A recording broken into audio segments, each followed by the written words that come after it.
అందరికీ praise the lord. ఈ సమయంలో దేవుని వాక్కు మనతో ఈ విధంగా మాట్లాడుతుంది. 2వ రాజులు 22:19లో వ్రాయబడి ఉంది. నా సన్నిధిని కన్నీళ్లు రాల్చితివి గనుక నీవు చేయు మనవిని నేను అంగీకరించి ఉన్నాను అని. అవునండి, మనం చేసే ప్రతి ప్రార్థన దేవుడు ఆలకిస్తాడు, తప్పకుండా ఆలకిస్తాడు. కానీ నువ్వు కన్నీటితో ప్రార్థించి చూడు, నీకు జవాబు తొందరగా ఇస్తాడు. ఎందుకంటే మన పిల్లల విషయమే చూడండి. వాళ్ళు మన దగ్గర నుండి ఏదైనా కావాలన్నప్పుడు ఒకసారి, 2 సార్లు, పదే పదే అడుగుతూ ఉంటారు.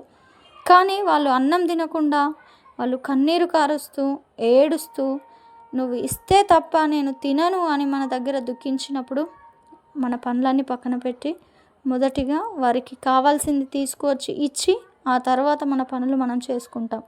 ఈ లోకానుసారంగా జీవిస్తున్న తల్లిదండ్రులమైన మనమే మన పిల్లలు కన్నీరు కారుస్తే తట్టుకోలేము, వారికి కావాల్సింది తెచ్చిస్తాము.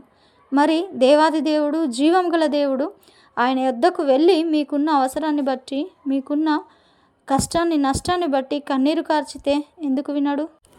ఆ ప్రభువు తప్పకుండా మీ కన్నీటి ప్రార్థన ఆలకించి మీరు అడిగింది ఆయన చిత్తమైతే ఖచ్చితంగా అది మీకు త్వరలోనే ఇస్తాడు.